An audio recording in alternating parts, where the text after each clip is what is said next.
I found myself one day overlooking the vineyards at a place called Castiglione Falletto, which is where Vieti wines are made, and they're very well known Barolo brand, which is coincidentally the first tasting I ever took my wife to here in Miami, and she really loved the wine, so I was like, okay, let's go to Vieti.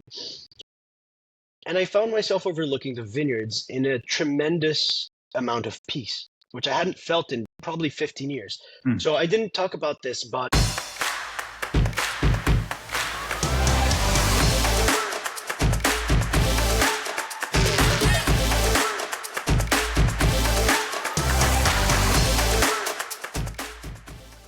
I don't know if I noticed this the first time, but liquid death of wine is a very like tangible way to think about what you're putting together. yeah, we're trying to basically um, release products that converge onto that motif, but so far it's been more traditional products. But we'll see. We'll get there. Yeah, it makes sense, man. So are you in Miami today, or where's home base for you right now? Yeah, based out of Miami. Moved here in 2015, so before the COVID crowd came in. Yeah. Effectively got hired to run a company out of here and didn't leave. Got here when the city was not that great, and now it's catching up. So that's all good. That place has changed so much in the last decade, and I think it's gonna be even crazier in 2036.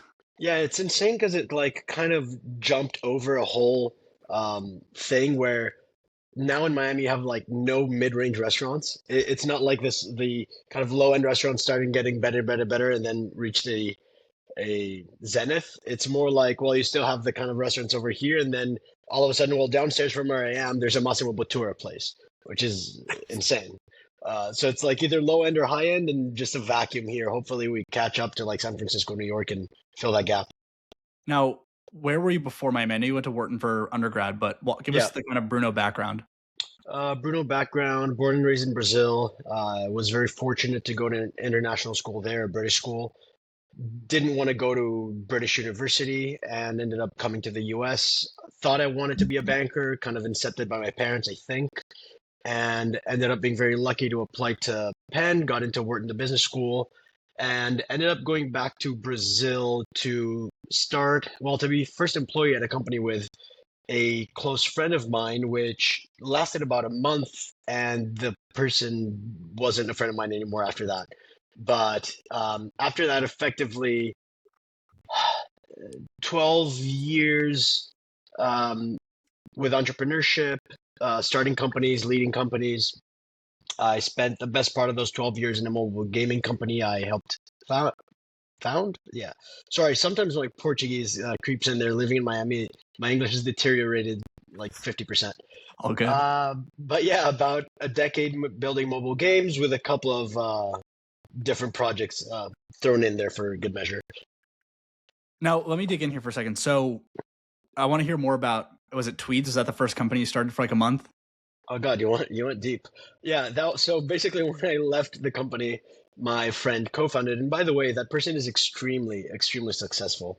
Um, it was a shame that I didn't stay in the company, but I lost my green card effectively, or path to green card at least. I was supposed to stay in New York for banking.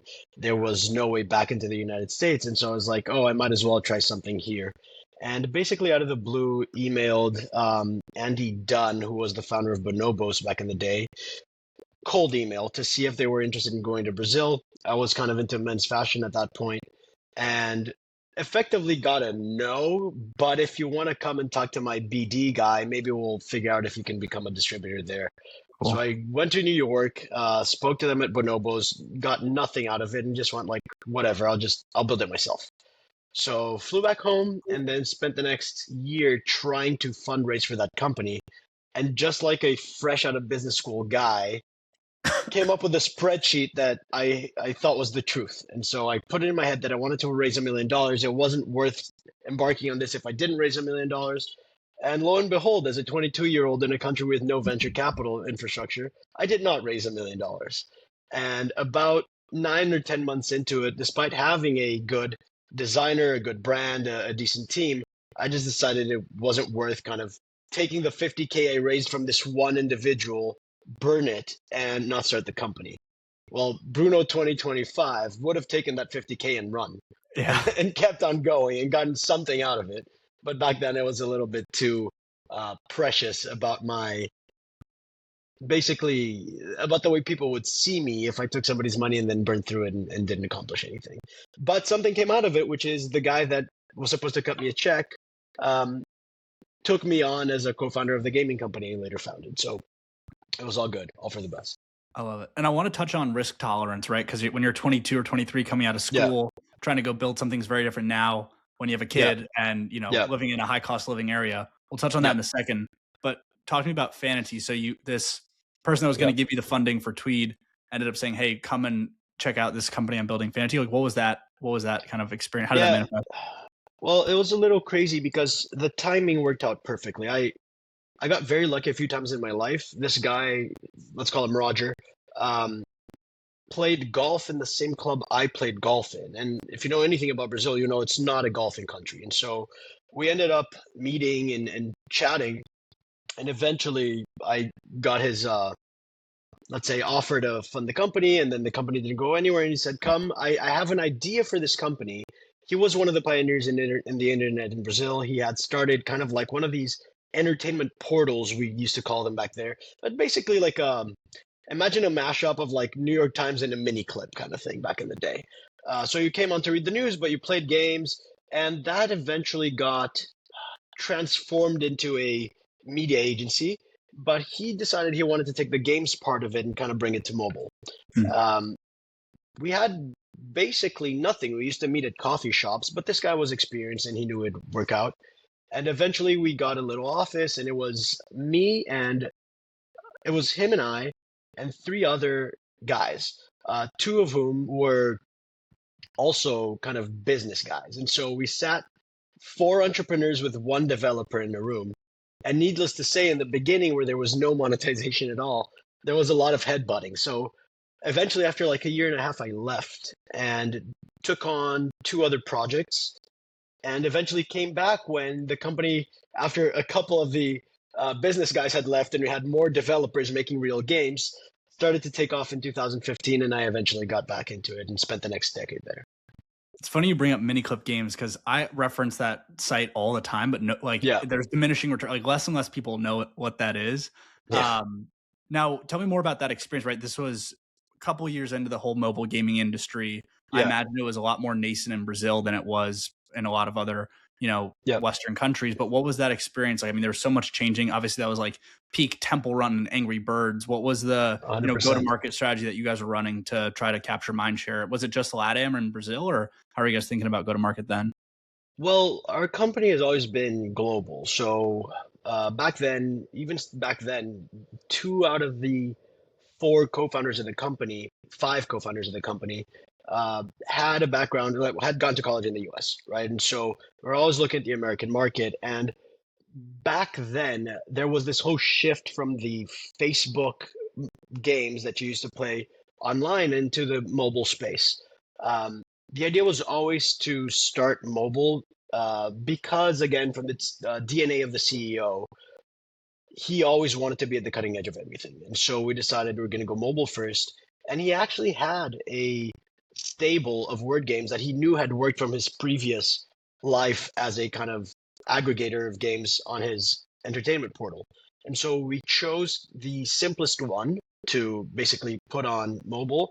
I had no idea about monetization. We were thinking about selling the games, and then freemium became a thing. And because he had built turned his entertainment business into a media business, he knew that the heart of the monetization would be in ads. And to this day, I think about 85% of the revenue from the App Store, I might be wrong on this because it's been a couple of years since I left, comes from ads. It's very difficult to monetize a paid app. And it was almost serendipitous that I was the guy with a little bit more quantitative a background because when Meta, back then Facebook, opened up the ability to buy ads, I was kind of the default person to take on that role. And so from 2013 to 2025, I've always either led the media team or taken on roles that depended on the media team, such as growth, what should I call it? Head of growth marketing or something along Yeah. those lines, or product led growth more specifically. But yeah, it was Great. We were this little company based out of Brazil who'd get invited to Apple events, and we'd go to this gaming conference in San Francisco every year.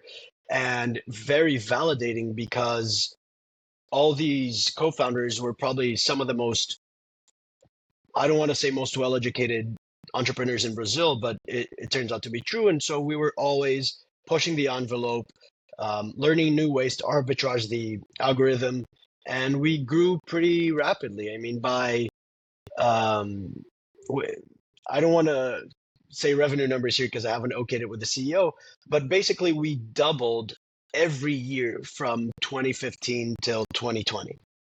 So it Wow. was hockey stick growth. It was very cool. Now, was one of the side projects you mentioned the Vital app?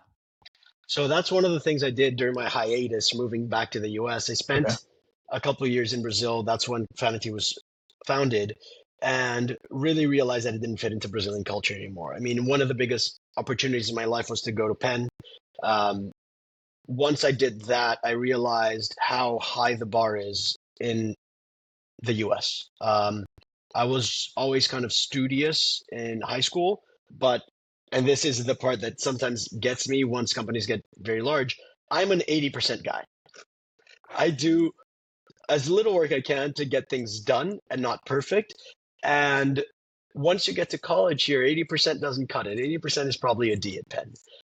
Probably a D everywhere. I don't remember how the grading system works here, having uh, grown up in a British school, but it was really eye-opening to me. So I decided to leave Brazil. I mean, because it was and still is by and large a very um, old school culture in the sense of nobody wants to know what you've done. They want to know who you are and who your dad is and who your grandpa is. And after a couple of years there, it started gnawing at me that really it's very hard to get by there on pure meritocracy. Huh. It was a little bit of arrogance on my part because I think I hadn't had great success down there. I didn't like the culture of sitting down and chit chatting for 30 minutes before starting a meeting. Um, I basically had a hard time with the inefficiencies of the country. So I moved back because one of the investors at Fanity started a telemedicine company. He needed somebody to run it.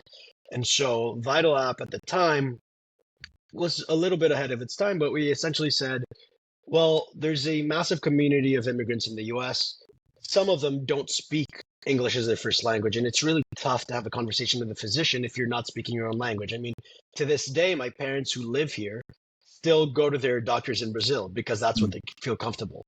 And so we decided to start this effectively telemedicine marketplace back in 2000, I want to say mid 2014, beginning of 2015, and I was the guy who ran that. But it was a very short-lived company. We had several kind of cap table issues that eventually meant that the company got shuttered. Yeah. I want to take a pause here before we dive into Bruno.wine. Yeah, sure. Obviously, Wharton known for their entrepreneurial, cultivating grounds and business-minded folks that come in and out of that school. But did you always have this entrepreneurial spirit? Even growing up, were you the kid that I don't know if lemonade stands were a thing in Brazil, but that's obviously the Yeah. parallel. Like, were you always like itching to build? Yeah, I think about this all the time. I think like most people our age, I assume we're of similar age. I think the first thing I ever did for money was kind of burn CD-ROMs with LimeWire downloaded Yeah. tracks on them, right? So I think I would go around school, and my dad has always been a tech guy. He would buy CD-ROMs. I'd be like, "Oh, amazing! Like I can make a little money putting soundtracks together." But I think the first time I had something a little bit more concrete, and this is a Brazilian thing, is when the iPhone first came out. Every wealthy person in Brazil wanted to have one. But the problem is they were, I think, AT&T exclusive back then. Yeah. So they would buy this iPhone, come to the US, buy the iPhone, take it back to Brazil, and it'd be a brick. You could use it as like a calendar or as a calculator, and that was it. And I found a way through some forum. I don't think Reddit was around there, but to jailbreak the phone, which is illegal, but I wasn't worried about US laws. I was worried about Brazilian laws. And so my first real kind of business was to charge people $100 to unlock their iPhones, install the Brazilian keyboard on it, and add one or another useful app that make the phone work down there.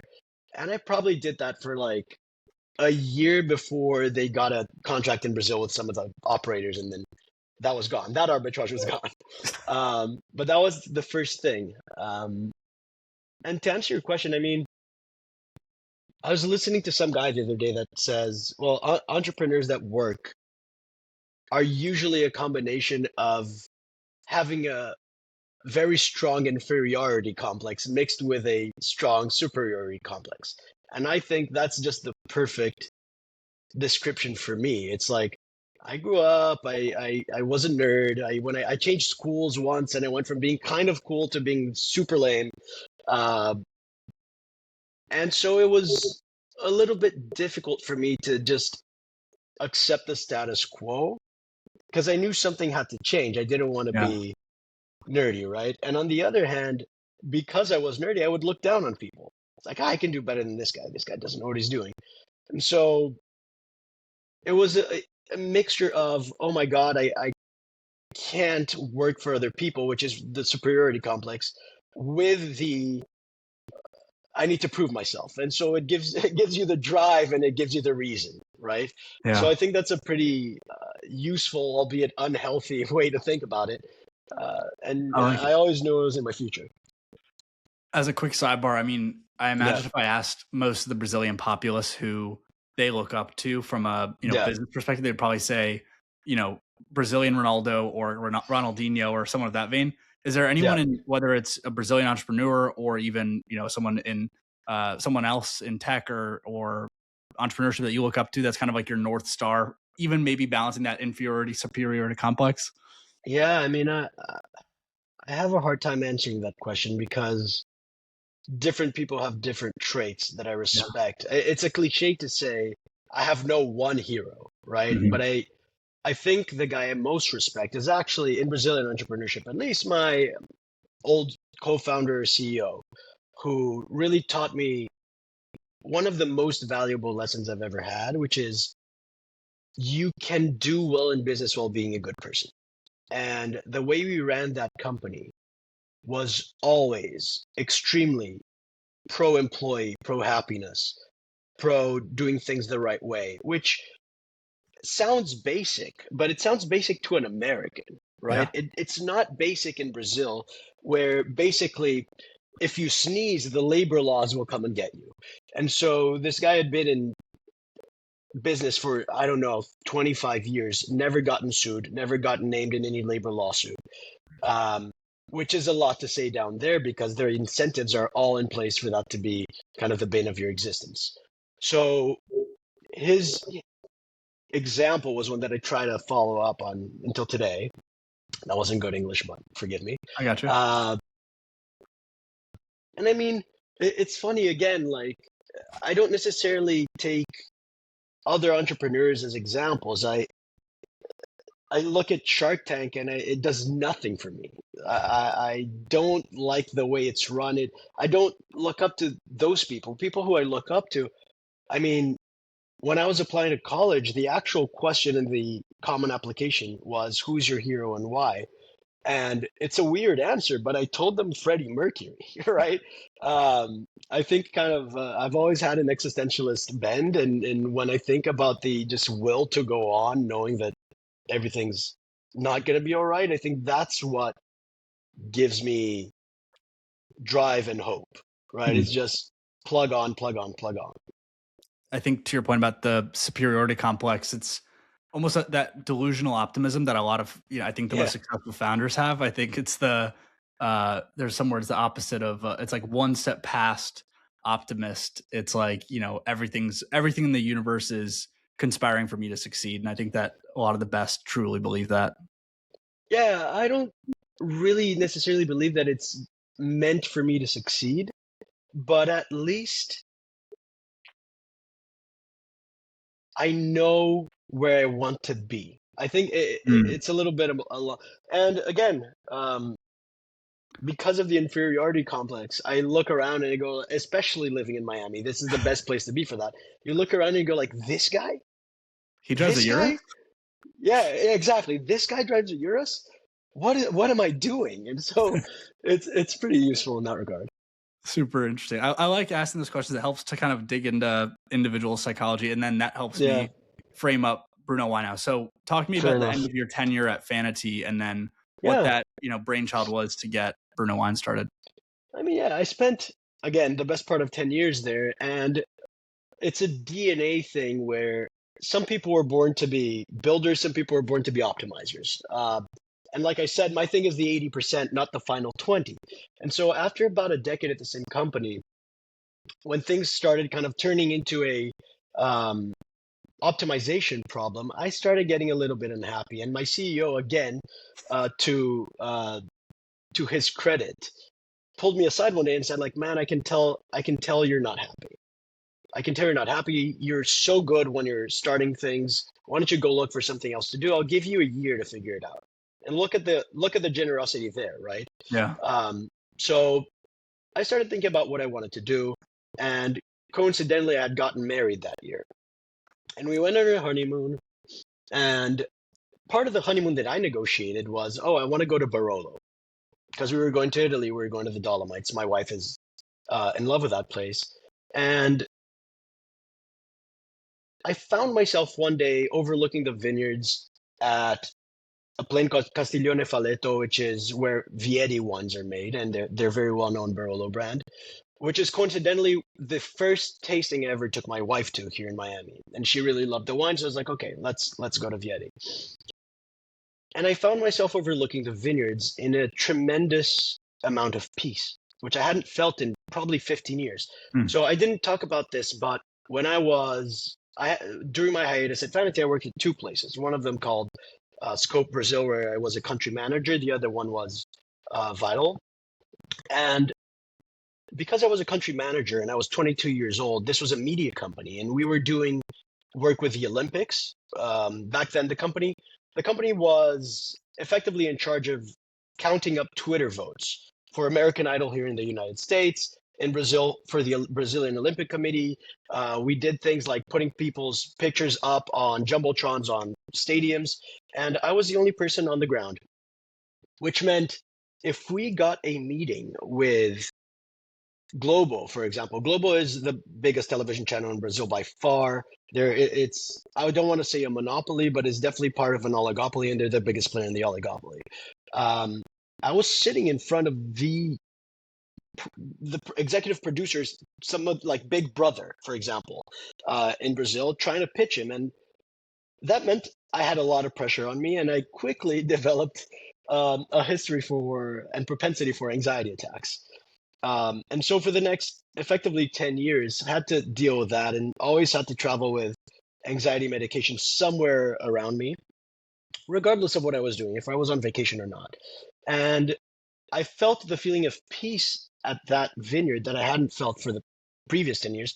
And I felt something weird because when I put my hand in my pocket, I didn't have any medication. Hmm. And so I went, oh, my medication has been in my bag for the past 3 days, and I didn't even realize it. It stayed in the hotel. And at that point, it was like, okay, I guess wine is good for me. Not the actual beverage, but the experience of being Yeah. around wineries um, brought a certain peace that I felt like I needed to explore. And so for the next 6 months, it was almost a research exercise that I was doing to be like, okay, what part of the wine industry can I work in? And failed at a couple of things until I stumbled upon the idea that, oh, well, maybe I should just go back to being a media buyer and me making wine work with that.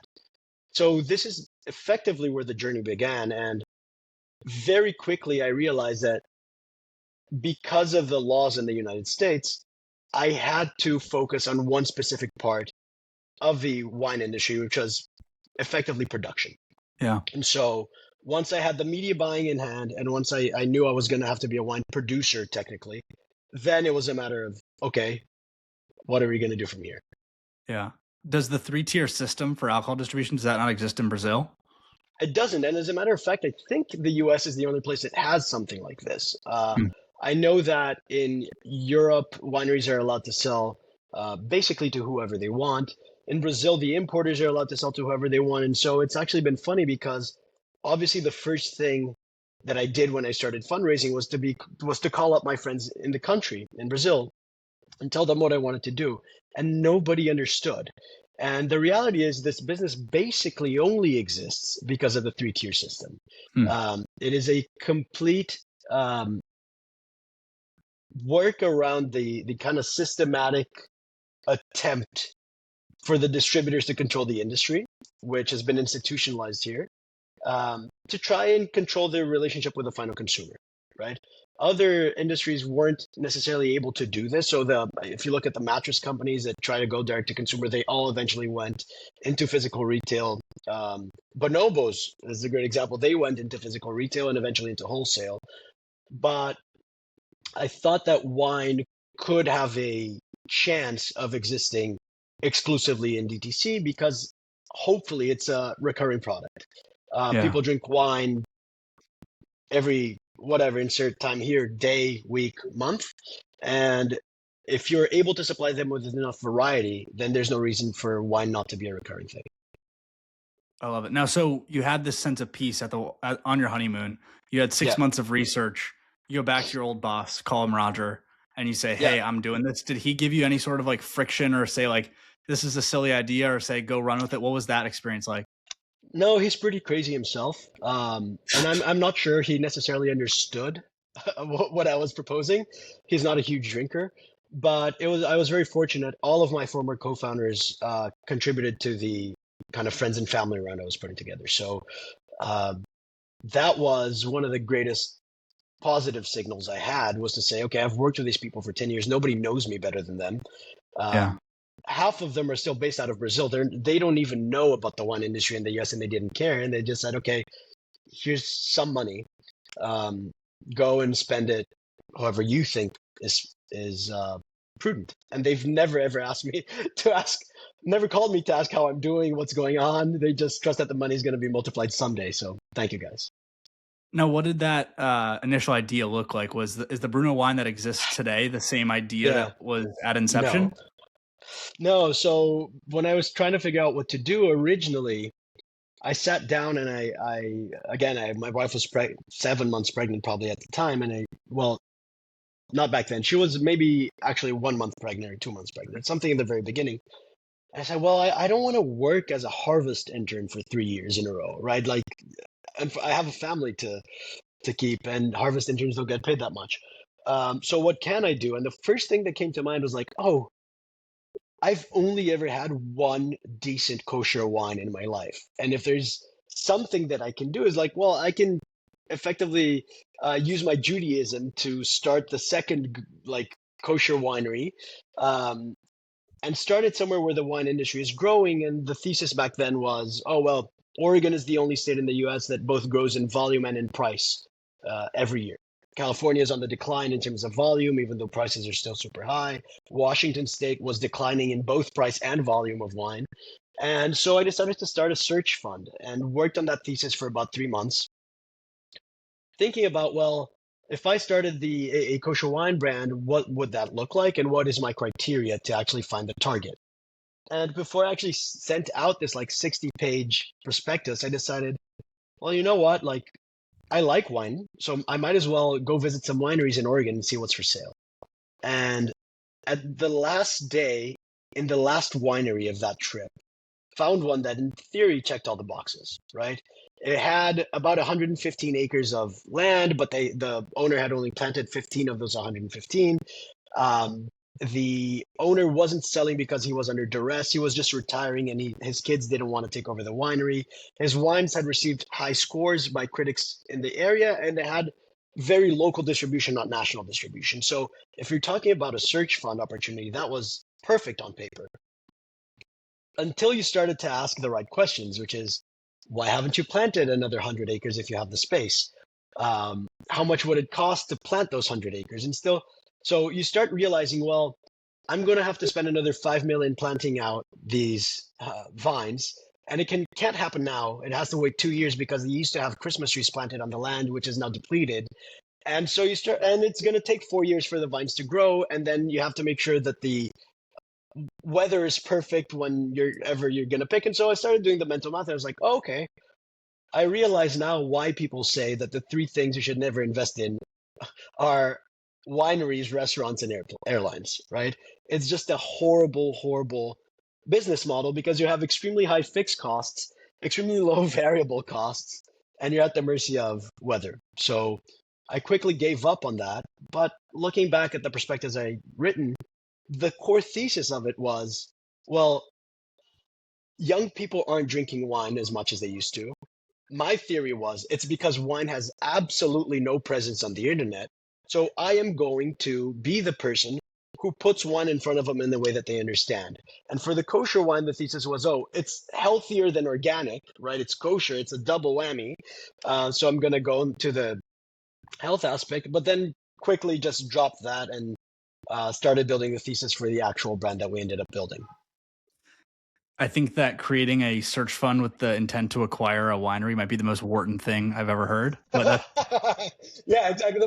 The most like lazy Wharton thing, right? It's a mixture of I just want to live on a winery, man, with other people's money, not my own. But okay, so at least it was a well researched, well thought out thesis to get you to where you are today. So you come up with this kind of evolution of Bruno wines for V2 of what's in your prospectus, and then what happens? Do you find a distributor you like and slap your labels on it and go market it, or what was that like? Absolutely not. I mean, distributors to me are kind of the Draculas of the wine industry, and I've always known that I don't want to depend on them. To maybe contextualize a little bit, the distributors came as kind of a consequence of the Prohibition era, right? Right.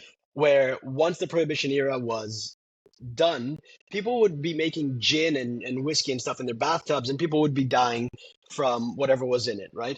And the government effectively chose to institute this figure of the distributor to be somebody who acted as sort of like a quality tester for the suppliers they had.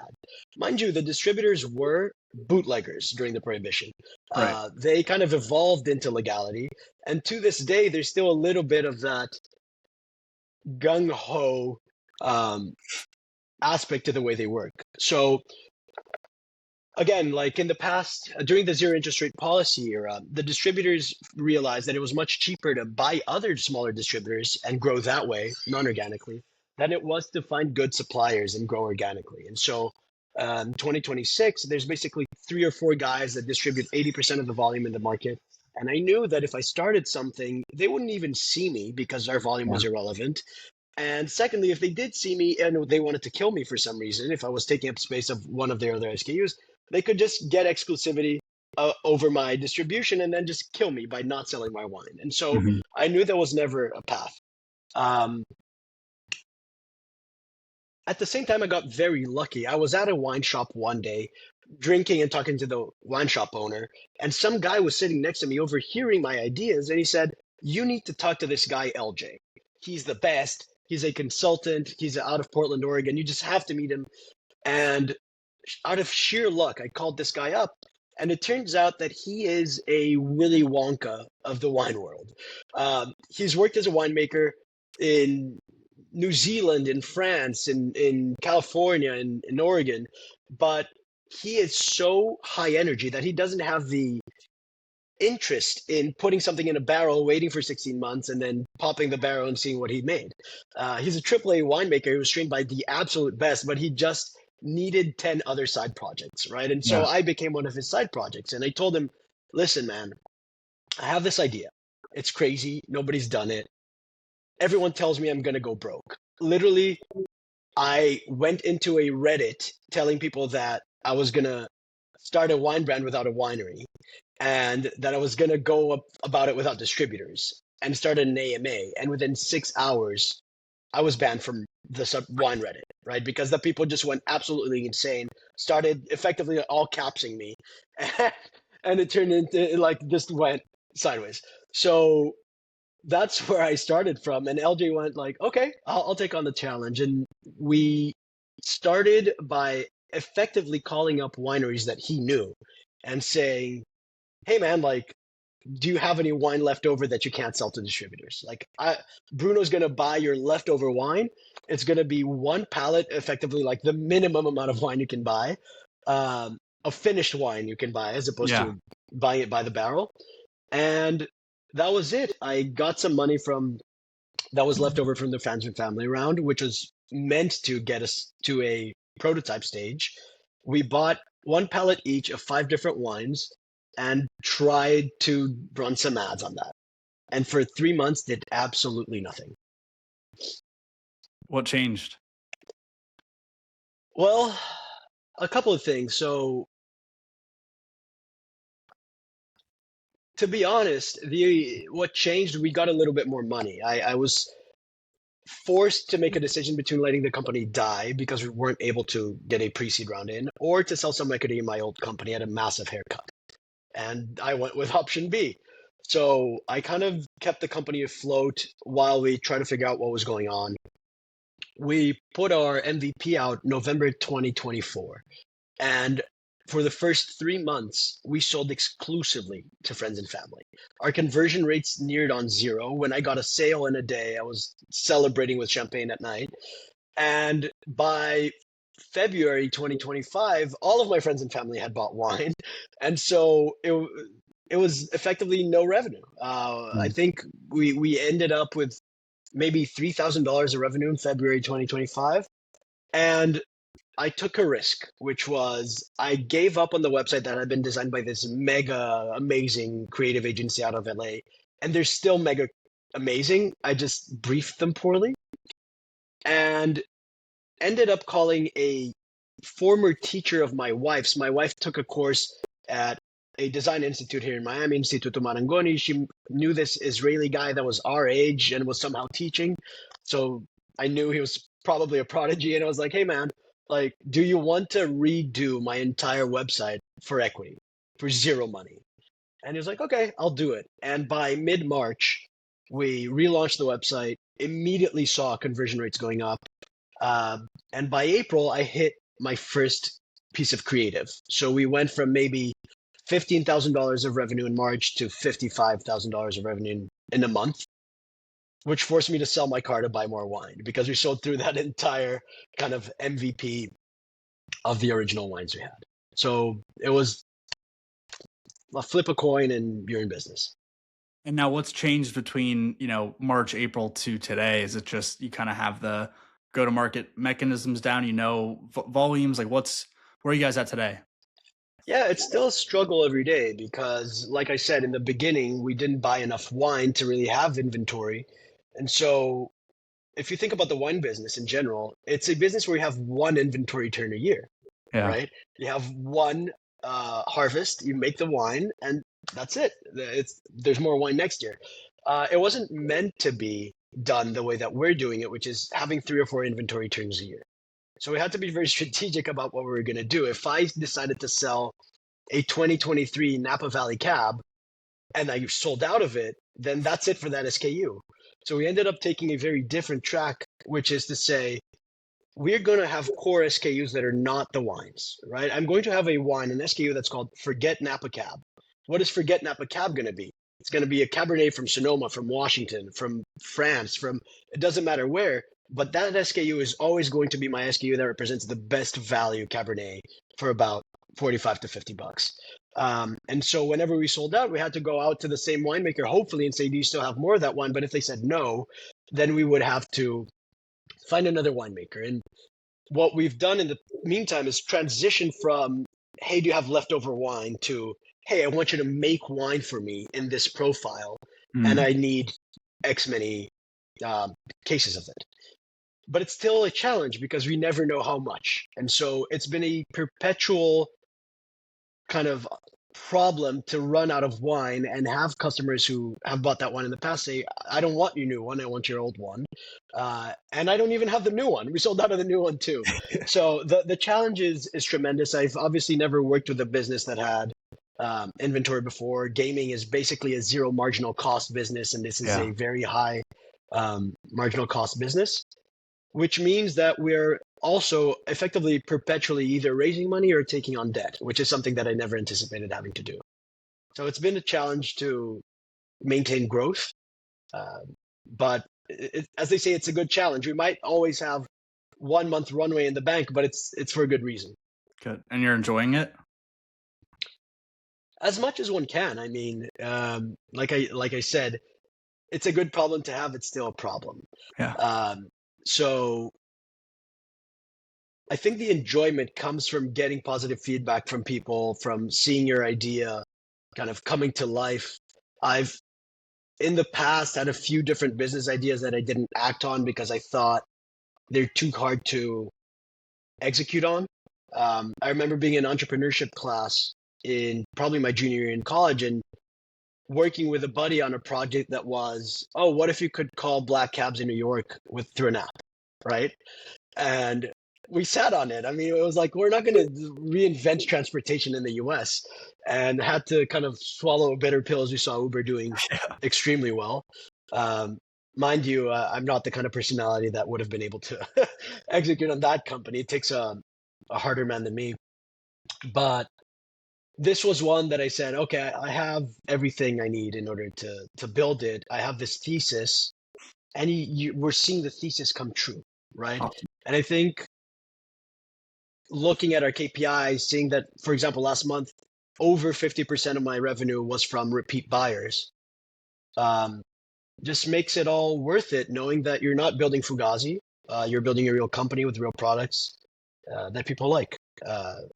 So going back to my first company trying to sell pants, I think it's a vindication of the idea that I'm not a one-trick pony.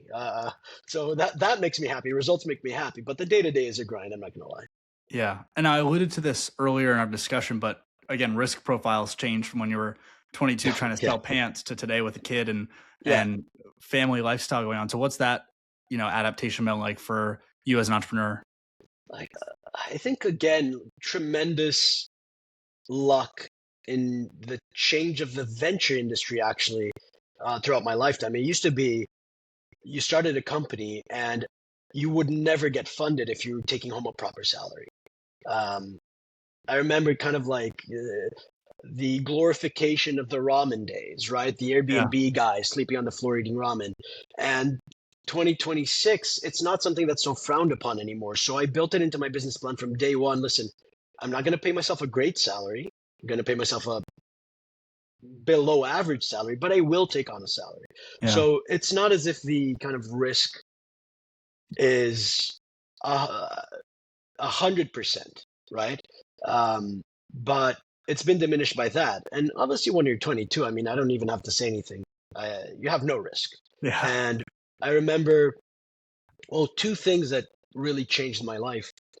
One was watching the Rolling Stones playing in the Rock and Roll Hall of Fame Inception. It wasn't, they weren't getting incepted, obviously. It was somebody else. Admitted, right?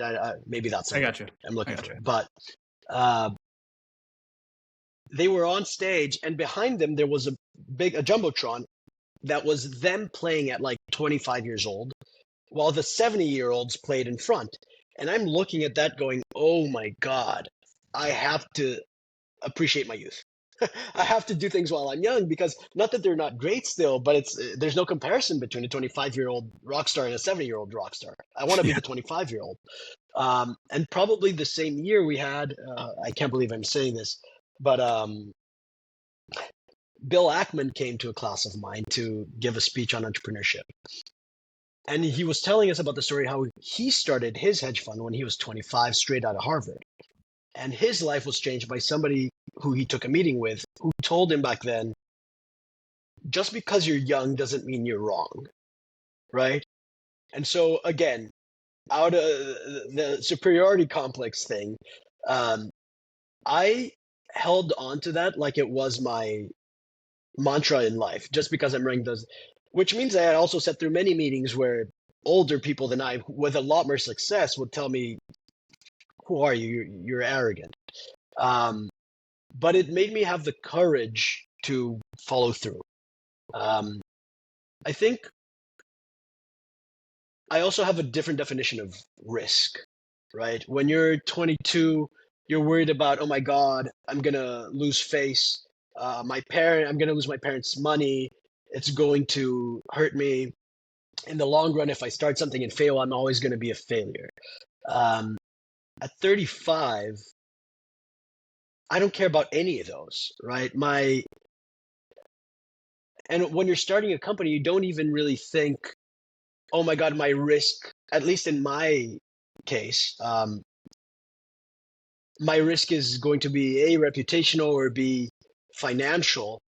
You kind of just put it in your head that you're going to do it. And the risk then becomes failing slowly. I think that's the worst case scenario. It's not failing or failing fast. If you fail fast, you'll get up on your feet.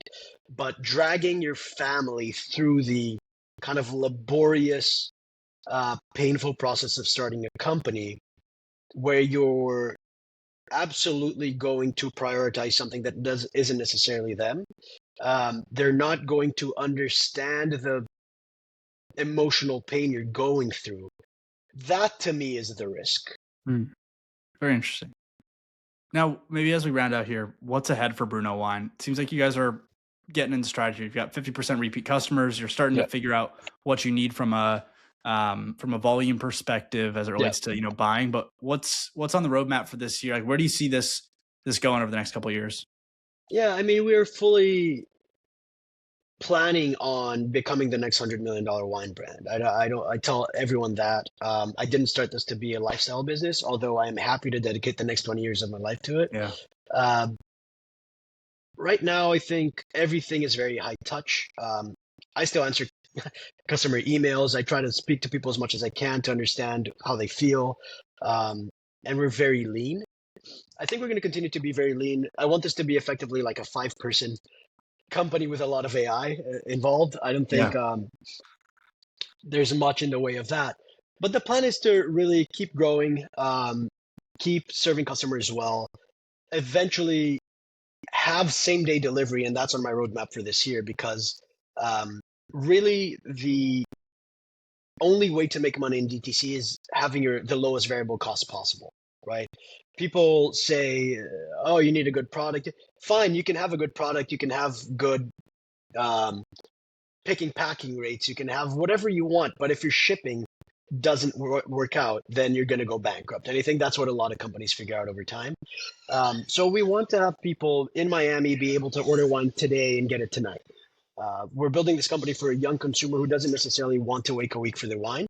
And there's two things. A, it ingratiates us with our customer, but B, it lowers my shipping costs to have several distribution centers all over the country. So it's a double whammy. It's a win-win. We're looking to kind of release 2 other product lines. I think the genesis of the company was to try to sell wine in a way people understand, meaning I want to sell you a wine for this occasion that you have, as opposed to the technicality behind the bottle. So we'll tell you, well, you have a boat day with your friends. Well, here's the perfect bottle for the boat, as opposed to, hey, here's a 2023 Sauvignon Blanc from New Zealand with stainless steel aging, which nobody really cares about, right? Yeah. They just want to drink a yummy thing.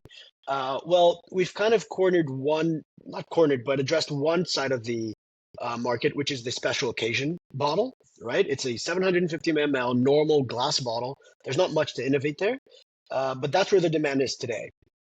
But we see 2 other niches that are kind of crucial, which is the everyday drinking, which I think is still unaddressed. I mean, we see a massive opportunity for a subscription service for half bottles of wine, which means people can drink on a daily basis, not feel bad about having leftover wine. We're going to make it natural, organic, of course, so they don't even feel like the health aspects are going to get hit on that much. And so that's going to be something we're going to be effectively releasing, I think, by the end of the first half, subscription service for half bottles.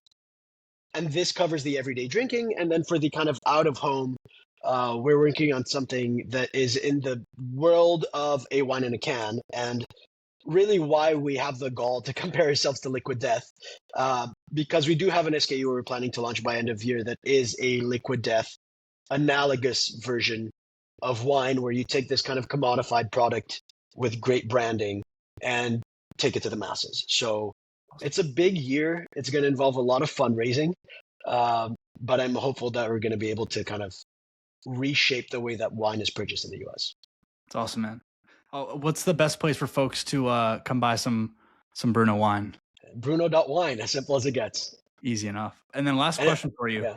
I don't know if you guys use Stripe or what your payment processor is, but if you were able to open it up later today after this podcast and see that somebody purchased a SKU of Bruno.wine, who would that Yeah. person be that just like lights you up that you're like, holy cow, I can't believe this person knows who Bruno.wine is? Is it like, maybe Jeremy Allen White. Who is it? Jeremy Allen White, the guy from Chef. Yeah. Okay. That's it. That's my number one. If somehow this gets to him, I want some advisory shares in your pocket, sir.